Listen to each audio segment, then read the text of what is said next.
jumpa lagi dengan kakak di Nirwanti Karina Channel.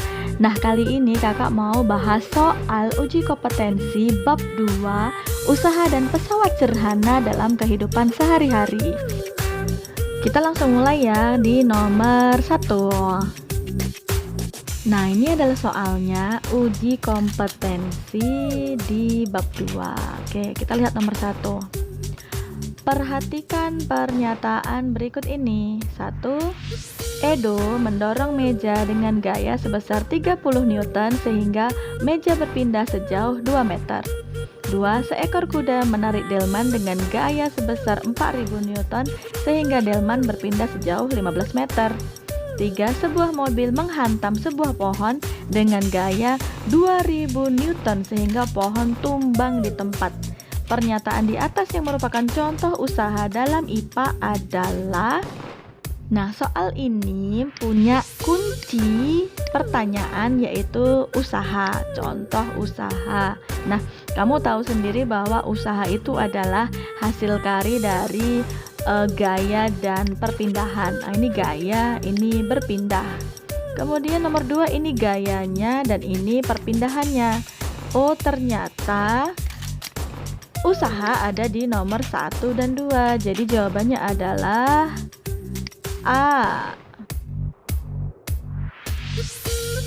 Masuk ke nomor 2. Dayu menarik sebuah gerobak berisi pasir dengan gaya sebesar 500 Newton sehingga gerobak tersebut berpindah sejauh 10 meter. Berdasarkan pernyataan tersebut, besar usaha yang dilakukan Dayu adalah. Nah, di sini yang ditanya adalah usaha.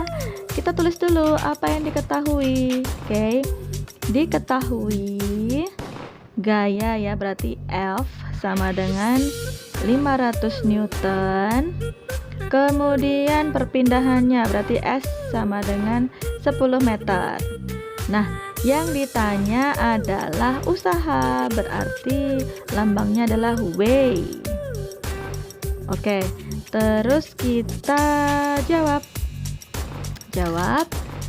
W sama dengan, ingat rumusnya, W sama dengan F kali S, gaya dikali dengan perpindahannya.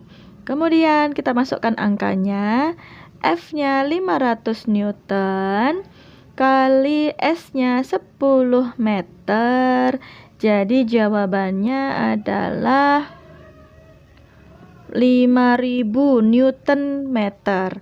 Nah, Newton meter ini adalah joule, jadi bisa kita tulis 5000 joule. Jadi jawabannya adalah D ya.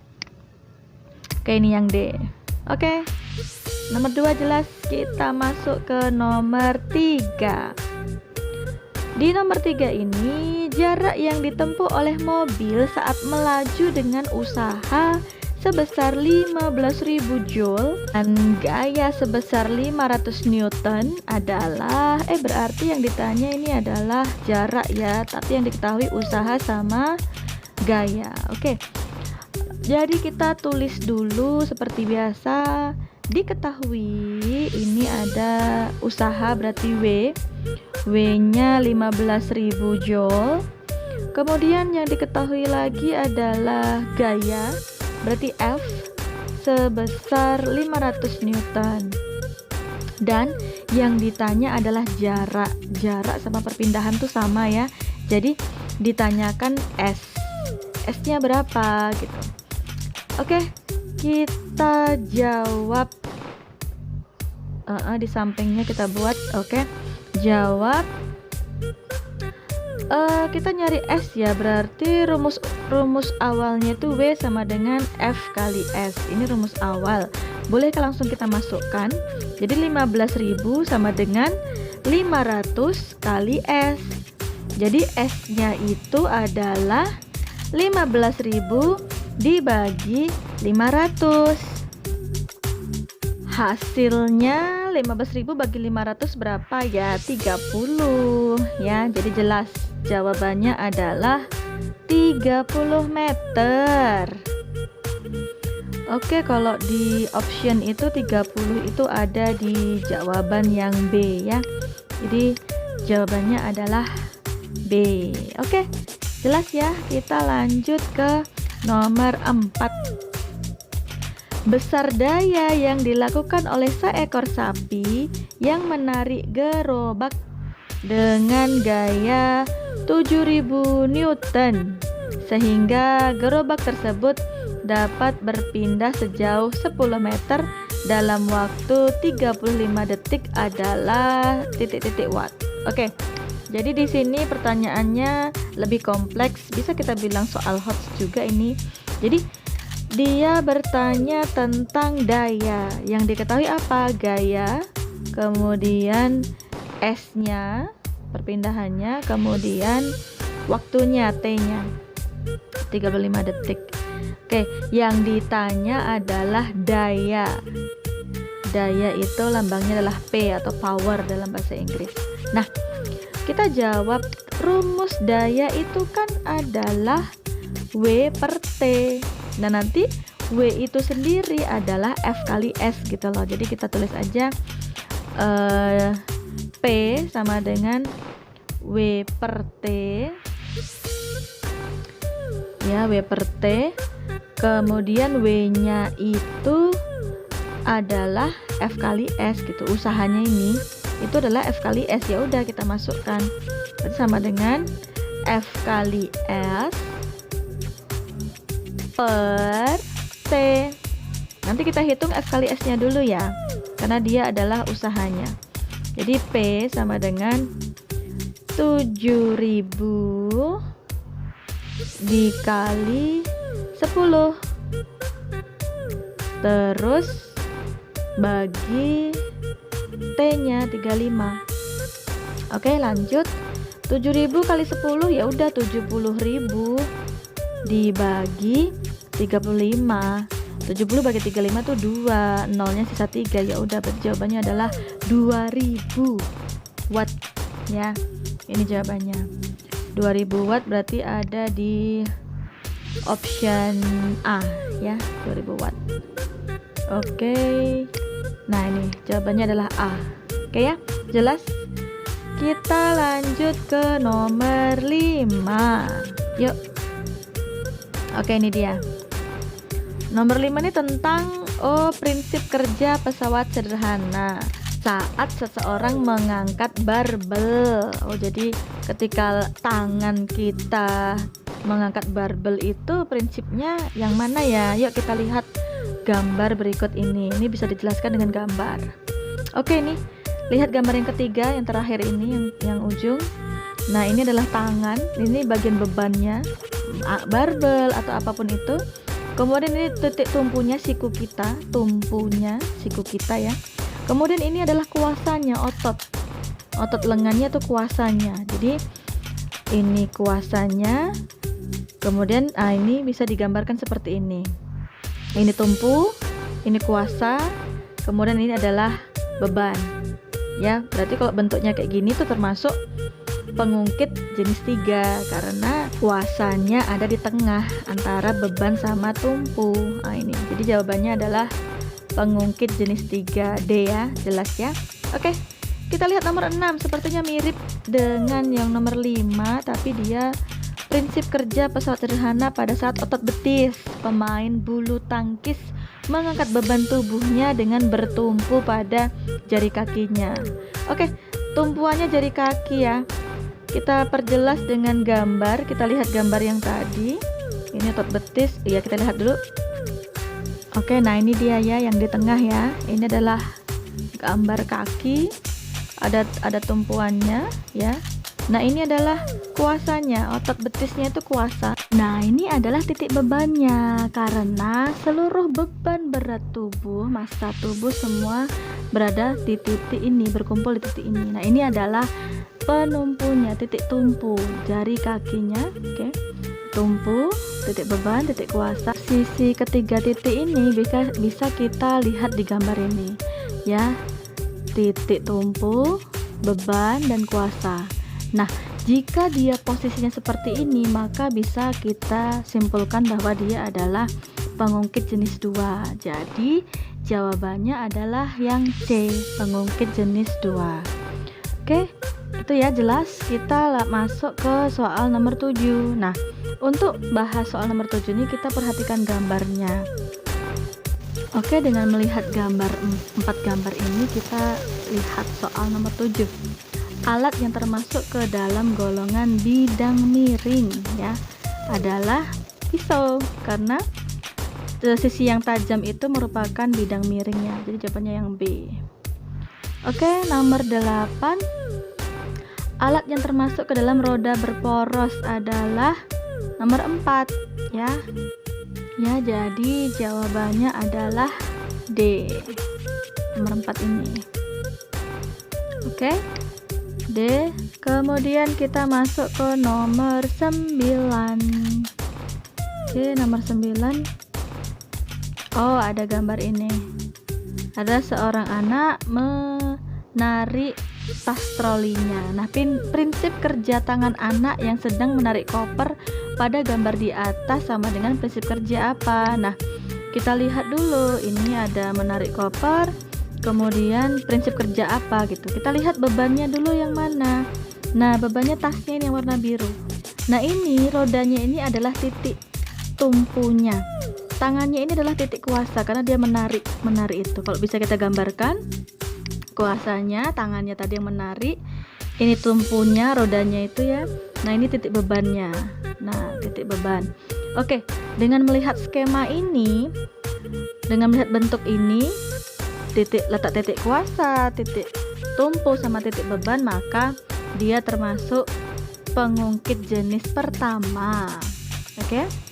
Nomor 10. Oke, kita lihat. Nah, di sini ada sebuah tangga panjang. Tangga tersebut adalah 8 meter dan ketinggiannya 4 meter. Berarti ini ditanya keuntungan KM, keuntungan mekanis dari tangga ini. Oke, kita tulis dulu. Tadi diketahui panjang ya. Panjang tangganya S-nya 8 meter. Kemudian hanya atau ketinggiannya 4 meter. Oke, kemudian yang ditanya adalah keuntungan mekanis atau KM. KM-nya berapa gitu ya. Nah, jadi kamu udah tahu bahwa rumus KM itu adalah pada tangga ya. Tangga ini berarti termasuk bidang miring, karena kalau kamu lihat itu ada kelihatan bidang miringnya. Nah, KM-nya itu rumusnya S per H. Kita langsung masukkan aja.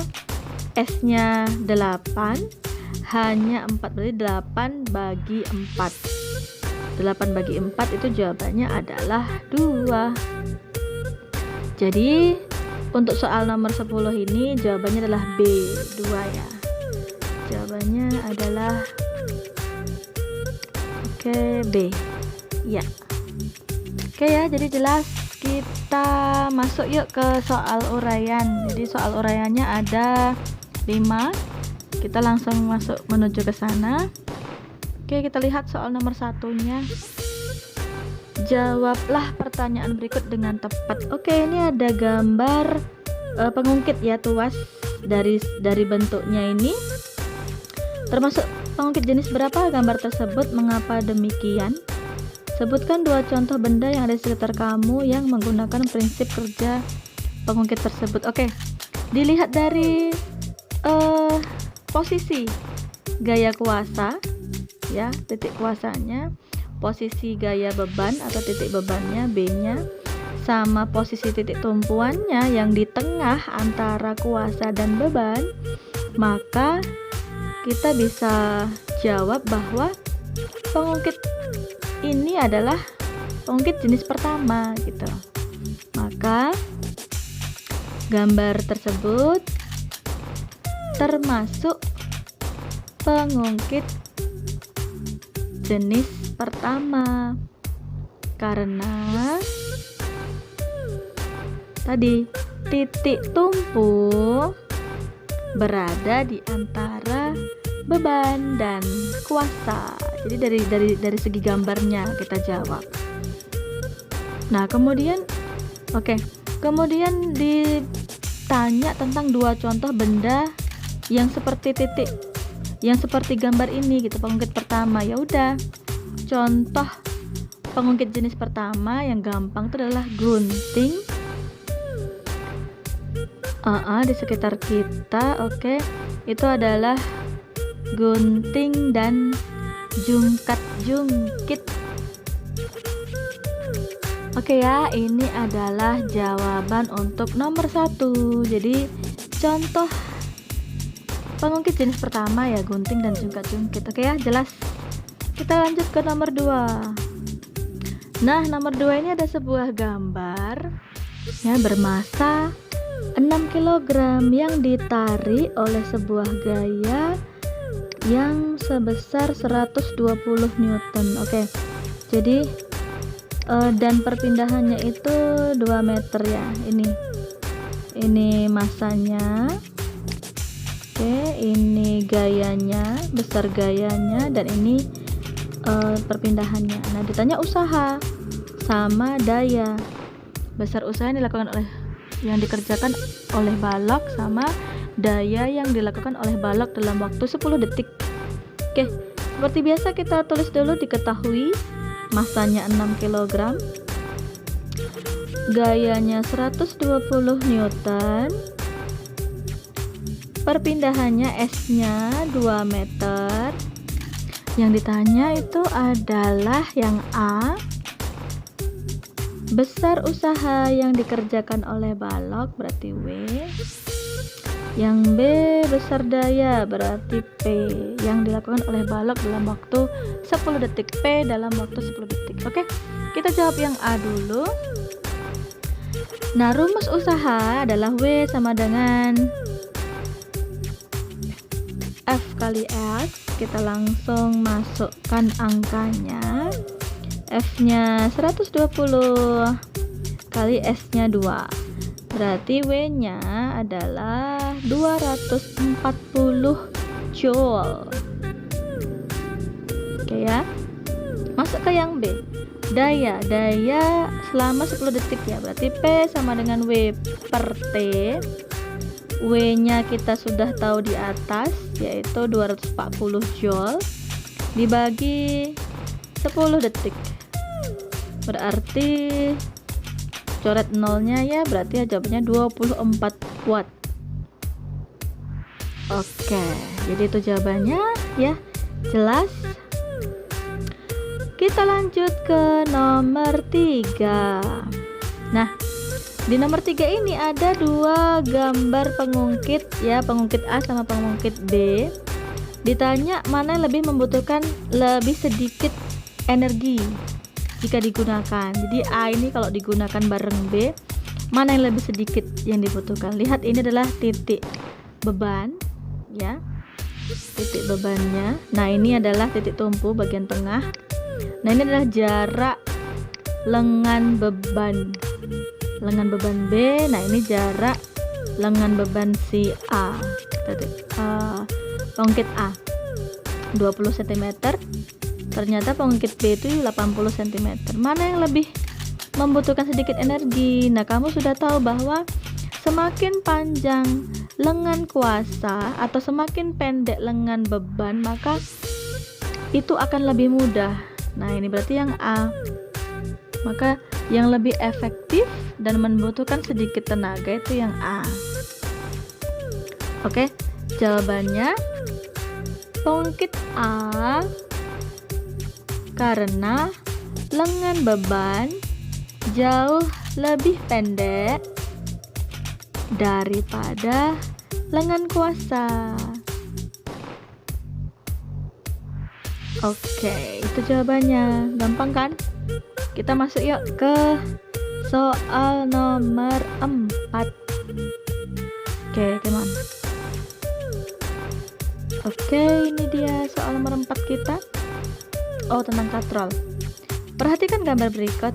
Ini adalah katrol majemuk ya, karena ada lebih dari satu katrol di situ. Jadi kalau kita lihat ada 4 buah katrol.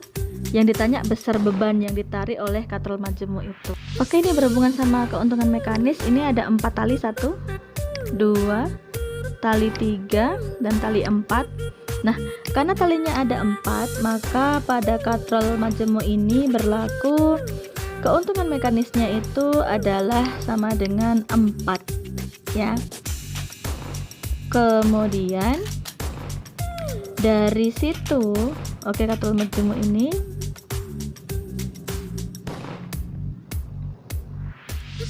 memiliki 4 tali, sehingga keuntungan mekanik katrol tersebut adalah 4. Jadi dari sini kita bisa cari besar bebannya dari mana? Dari KM itu sendiri. Jadi KM itu, keuntungan mekanis itu adalah rumusnya gaya beban per gaya kuasa, FB per FK. Oke, kita masukkan KM-nya adalah 4 ya. Oke. Nah, ini sebelumnya ini adalah kuasanya FK. Oke, nanti yang ditanya beban yang di bawah itu berapa. Nah, dari rumus ini bisa kita turunkan, langsung nyari FB-nya atau gaya beban ke bawah tadi berapa. Berarti FB sama dengan KM dikali FK atau gaya kuasa. Oke, kali FK.